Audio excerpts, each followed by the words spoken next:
नमस्कार मंडळी, परत एकदा स्वागत आहे तुमचं माझ्या नवीन ब्लॉगमध्ये. कालच्या पार्टमध्ये आपण बघितलंच की मेनलाईनमधल्या सगळ्या देव्या बघितल्या आपण. काल काय झालं की आम्हाला थोडं निघायला उशीर झाला आणि त्याच्यामुळे आम्ही पूर्ण देव्या कवर करू नाही शकलो. आम्हाला यायलाच काल 12:30 वाजले.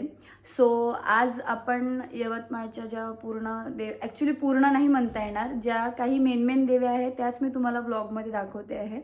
जर मी पूर्ण दाखवायला गेली तर यवतमाळमध्ये जवळपास 150हूनही जास्त देव्या बसतात. आता खरं आकडा तर मला पण नाही माहिती की किती देव्या बसतात आणि किती नाही, तर पण ज्या काही मेन देव्या आहेत त्या मी तुम्हाला दाखवण्याचा प्रयत्न करते. सो कालच्या भागात आपण सगळ्या मेनलाईनच्या देव्या बघितल्या आणि आज आपण सगळ्या आउटसाईड म्हणजे काही आर्मी रोड, दर्डा नाका या साईडच्या आपण आज देव्या बघणार आहे. आणि कमेंटमध्ये प्लीज सगळ्यांनी सांगा की खरंच तुम्हाला आवडला की नाही आवडला. मी माझा प्रयत्न पूर्णपणे केलेला आहे.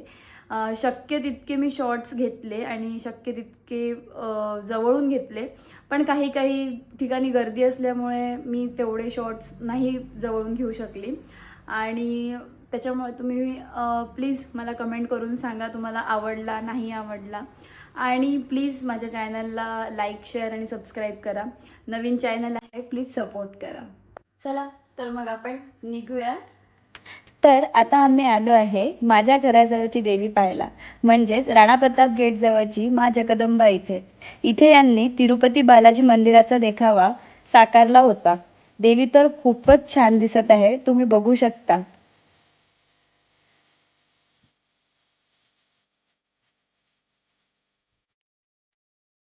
नंतर आम्ही आलो सुभाष क्रीडा मंडळ वडगावची देवी पाहायला. इथे यांनी राम मंदिराचा देखावा साकारला होता. आतून तर पहा किती सुंदर डेकोरेशन केलं आहे यांनी. आम्ही गेलो तेव्हा तिथे देवीची आरती चालू होती आणि तुम्ही बघू शकता की गर्दी पण खूप जास्त होती. पुढे आम्ही आर्मी रोडवरील एकता मंडळाच्या देवीचे दर्शन घेतले. इथे देवी आपल्या हातात पृथ्वी घेऊन सिंहावर बसून होती. तर पुढे आम्ही आलो दरवर्षी वेगवेगळ्या रूपात देवीची मूर्ती साकारणाऱ्या लोकमान्य मंडळ इथे. यावर्षी या देवीला राजस्थानी रूपात दाखविले होते. पुढे काही पावलांवरच एक मंडळाने बालरूपातील देवी आई बसवली होती आणि मला असं वाटते की ही या ब्लॉगची बालरूपी देवी खूप गोड आणि सुंदर आहे. तुम्हाला काय वाटतं ते कमेंटमध्ये नक्कीच. पुढे आम्ही दर्डा नगरकडे निघालो. वाटेत आम्ही तरुण उत्साही दुर्गा उत्सव मंडळाच्या देवीचे दर्शन घेतले. ही देवी डमरू वाजवत होती आणि त्यावर गणपती बाप्पा छान असा नृत्य करताना दाखविले आहे. पुढे आम्ही शिवराय दुर्गा उत्सव मंडळ दर्डा नगर इथे आलो आणि यांनी यावर्षी महाकाल मंदिर उज्जैनचा देखावा साकारला होता. आतून पण डेकोरेशन यांनी खूप छान केले होते, ते तुम्ही बघू शकता.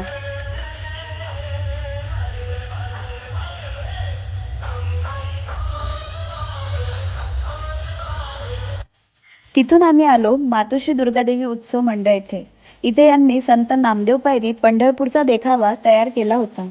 आतमध्ये तर यांनी खूप सुंदर प्रकारे पोस्टर्सद्वारे संत महात्मे, विठ्ठल रखुमाई, वारी, रिंगण सोहळा याची माहिती दिली होती.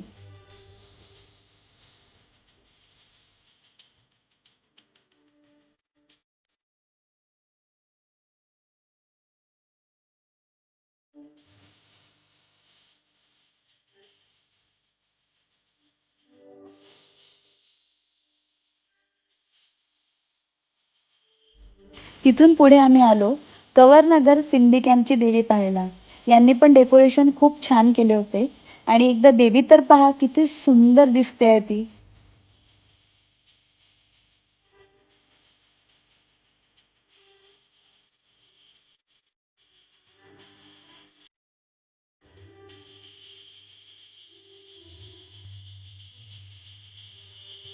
पुढे आम्ही आलो शिवाजीनगर दुर्गा उत्सव मंडळ इथे. यांनी केदारनाथ ज्योतिर्लिंगाचा देखावा तयार केला होता. आतमध्ये जाताना यांनी वाटेतच बर्फ ठेवला होता, जेणेकरून लोकांना केदारनाथची अनुभूती व्हावी. आणि आतमध्ये 12 ज्योतिर्लिंग खूप छान प्रकारे दाखवले होते आणि देवी केदारनाथच्या ज्योतिर्लिंगाचा अभिषेक करताना दाखवली आहे.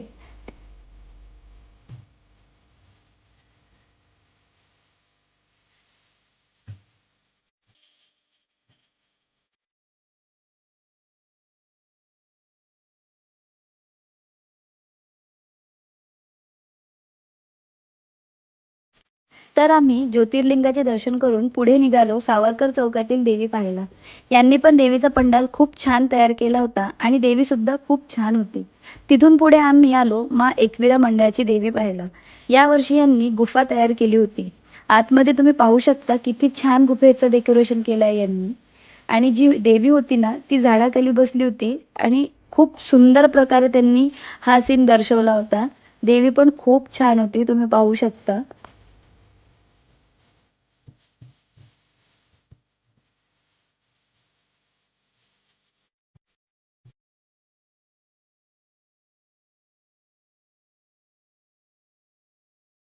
ही समर्थवाडीची देवी आहे, ही पण खूप छान होती.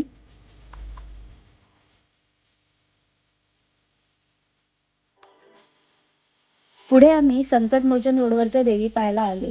या रोडवर 3 देव्या बसल्या होत्या, त्या पण थोड्या थोड्या अंतरावर होत्या, तुम्ही बघू शकता. ॲक्च्युली व्हिडिओच्या स्टार्टिंगला मी तुम्हाला एक गोष्ट बोलली होती की यवतमाळमध्ये किती देव्या बसतात याचा खरा आकडा मला पण नाही माहिती. आणि मी चुकून 150-200 बसतात असं बोललेली, पण आत्ताच मी अजिंक्यला विचारत होती की आपल्या यवतमाळमध्ये किती देव्या बसतात, तर तो बोलला की यवतमाळमध्ये जवळपास 3,800 मंडळ आहे. या आकड्यावरूनच तुम्ही समजू शकता की आमच्या यवतमाळची नवरात्री का खास आहे ते. पुढे आम्ही यवतमाळची भूतिया गुफा म्हणजेच आदिशक्ती दुर्गादेवी मंडळाच्या देवीचे दर्शन करायला आलो. चला भूतिया गुफा कशी आहे ते बघूया.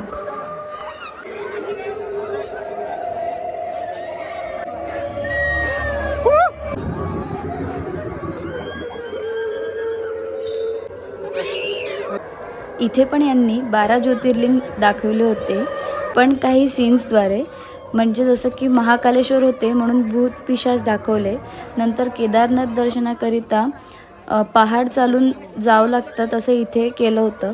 नंतर त्र्यंबकेश्वर दाखवले. काशी विश्वनाथ दर्शन होते म्हणून पाण्यातून जावं लागलं. असेच वेगवेगळ्या प्रकारचे ज्योतिर्लिंगानुसार त्यांनी वेगवेगळे सीन्स दाखवले होते.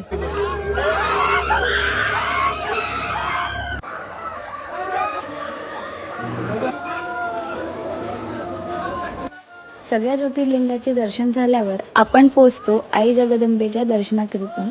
आणि देवीची मूर्ती खूप सुंदर होती, जसं की तुम्ही बघू शकता. आम्ही निघालो आणि भूतिया गुफा बघण्यासाठी खूप मोठी रांग होती. कशी वाटली मग तुम्हाला भूतिया गुफा ते नक्की मला सांगा. अजिंक्य तुला आवडली का? हो, नीना मस्त.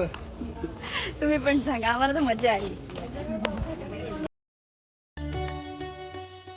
तर आता आम्ही आलो आहे विठ्ठलवाडीची देवी पाहायला.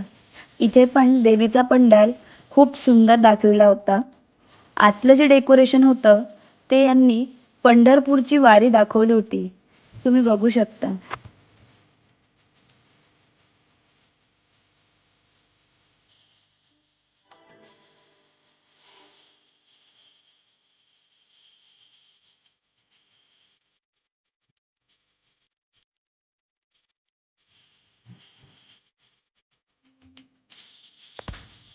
आणि देवी आई मृदुंग वाजवताना विठ्ठलाच्या रूपात दाखवली आहे.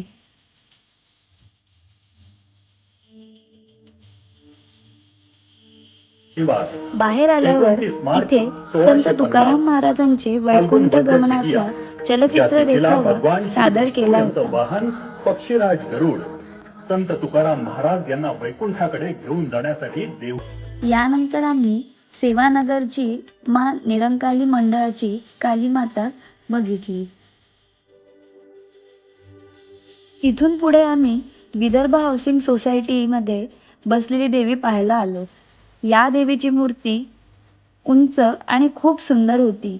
देवी आई गणपती आणि कार्तिकेय यांना धनुर्विद्या शिकवताना दाखवली आहे.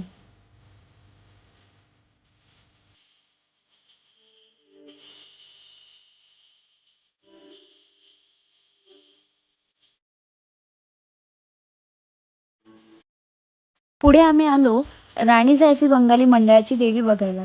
इथे आम्ही ओडिसा येथील गणेश मंदिराचा देखावा साकारला होता. ही देवी दरवर्षी हे मंडळ कोलकात्यावरून घेऊन येतात. अशा प्रकारे मी यवतमाळमधील मोठमोठ्या मंडळाच्या देव्या शक्य तितक्या दाखवल्या. तुम्हाला हा व्लॉग कसा वाटला ते कमेंट करून नक्की सांगा. आणि पुढे पण आपण नवीन व्लॉगमध्ये भेटत राहूया. प्लीज चॅनलला लाईक शेअर आणि सबस्क्राईब करा. तोपर्यंत बाय आणि जय माता दी.